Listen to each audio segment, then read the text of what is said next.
From a team who can't buy a win, guys, to one who's just encountered their first league defeat of the season at the hands of the league leaders, Napoli.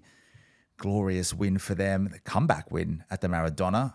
New signing. That's a kind of a fresh approach for Thiago Motta there. Getting Kolo Muani in, scoring on debut. Not a bad first half there for Juventus, but I think the stats tell a different story in the second half, Emmet. I'm going to let you say your piece here, but Thiago Motta was the fresh approach, wasn't it? At the beginning of the season, we've seen how many times the hashtag Allegri out. How many people have tweeted that? I'm sure if you're probably watching this and you're a Juve fan, you've probably done it yourself. But Emmet, Thiago Motta's there. You've written about this on the destination.calcio.com website. Take it away. I mean, where to begin? With a violin or?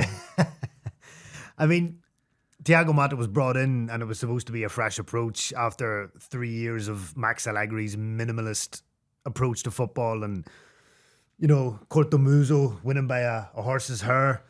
Thiago Motta was supposed to be this new, not so much a evolution, but a revolution. And, you know, obviously he'd done great things with Bologna. And he's come in and it's, yes, every manager needs time. But I think the fact that Juve sporting director Cristiano Giuntoli went out and spent over 200 million on players really hasn't did Thiago Motta any favours because, again, like we're talking about... Does it add pressure? Yeah, it adds a lot of pressure and he's constantly chopping and changes. Like Dan mentioned with Sotil, he's constantly chopping and changes in not the formation but the players within the system.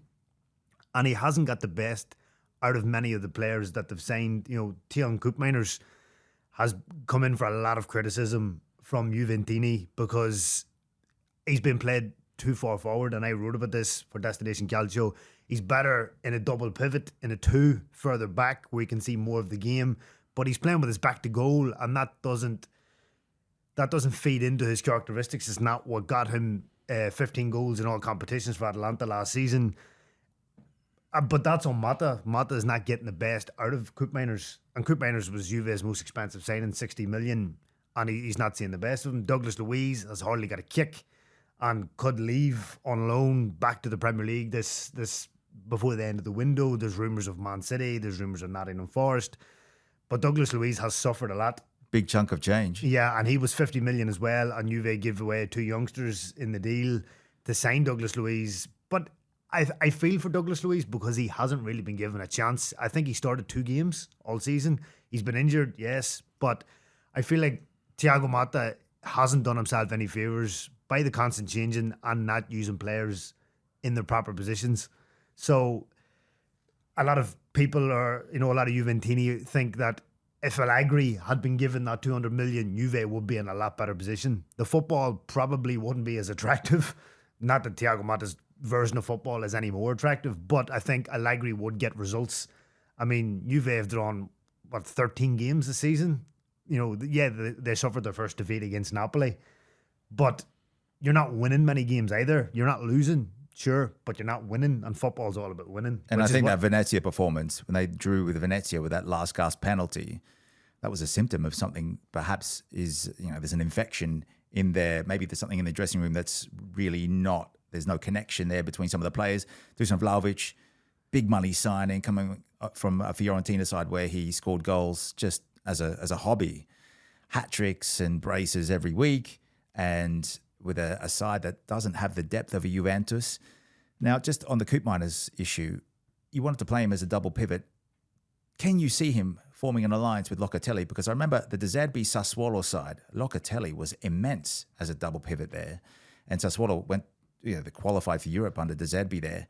Motta is that kind of coach. So can you see anything coming out of that? A double pivot, Locatelli, Koopmeiners, or maybe someone else in the lineup? I do think that's the one thing I will give credit to Thiago Motta for, is that Locatelli has arguably been Juve's best player this season. And you've seen the old Locatelli, you know, at Sassuolo when he played in that double pivot. He has been fantastic, but it's usually alongside Catherine Thuram or Weston McKennie. He's rarely played Koopmeiners in that double pivot. And all Juventini, I'd said the same thing, that is where Koopmeiners' best position was. That's where we seen him last season with Ederson. Sure. When Atalanta won the Europa League, he got 12 goals in Serie A. He was the top scoring midfielder. So you just think why not try Coop Miners and Locatelli in the double pivot and play someone else in the number 10 role? And going back to Vlahovic, I just think there's been a serious disconnect between Thiago Motta and Vlahovic, because Thiago Motta wants more from the strikers than Allegri did. Obviously, we've seen with Joshua Zirkzee of Bologna last season, a striker that can come short, touch, lay it off. Vlahovic doesn't do any of that. He doesn't have that touch to distribute passes either, does he? Exactly. He's just about putting the ball in the back of the net. And also, when you play for Juventus and you're going to Empoli, who have 2 banks of 4 and the space is tight, Vlahovic doesn't have the technique to dribble past a couple of players and put the ball in the back of the net. It's just not, he doesn't have that in his locker.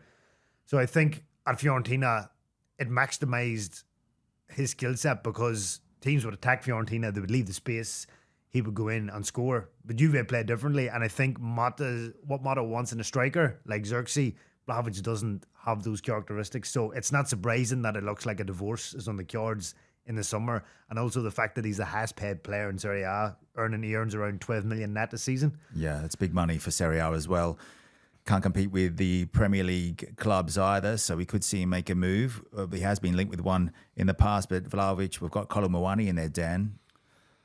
Yeah, I mean, I agree with a lot of what Emmet said. I feel for Motta in a way, like Vlahovic, to start off with, it's not, I don't think he would have signed him, but he's basically, Vlahovic is on the books. He's not going to go anywhere in Serie A because no one can afford him. And Motta's got to make the best of a bad situation. And as Emmet said, he's clearly not a player he wants. He doesn't fit his fibble. I also think that Motta's been dealt a rough hand in a way, because it's come in after Allegri. The honeymoon period was like, okay, you're not Max Allegri, which is great, And he had just like maybe a month, maybe 2 months, where everyone was just over the moon with him not being Allegri. But then it went from, okay, you're not Allegri, great, to, well, show us the revolution we've been promised. And I don't think he ever promised the revolution, or if he did, it was going to take time. And, he's just not had enough time to implement his system of football. I think he's got signings that he needs to blend in with the existing players. And as we know at Juventus, you don't really move players in and out of the starting 11. There's a lot of pressure behind the scenes. There's players who have been there long before he arrived. And I think there is also an element of, what have you done? Who are you? You're Thiago Motta. Yeah, you've done well Bologna last season, but you're not a world-class manager. Not, at least not yet. You're not like Jose Mourinho. You're not like a Simone Inzaghi coming in. You've won trophies before. You can sort of say, okay, this is my team.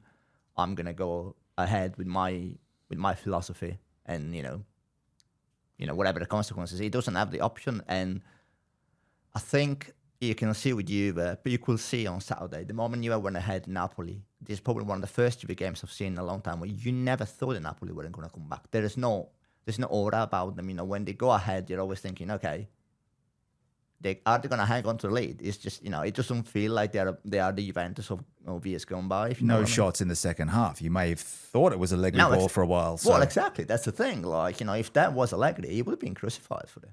Do you think it was preservation, just trying to lock up a result? Anything but a loss was okay for Motta? Take it back home. It's a league leaders. It's an away game. I think it was, and I think that goes to show what I was saying about his mentality. I think he may be a world-class manager in the making, but he doesn't think like the manager of a top club. Well, it's also that point that Dan's touched on, that former Juventus players have come out in the past couple of weeks. Alessandro Birindelli, Angelo Di Livio, they've said that Thiago Motta is not obsessed with winning, which is what Juve's mantra is all about. It's about winning. It's not about style. It's about substance. But Thiago Motta doesn't have that in his locker yet.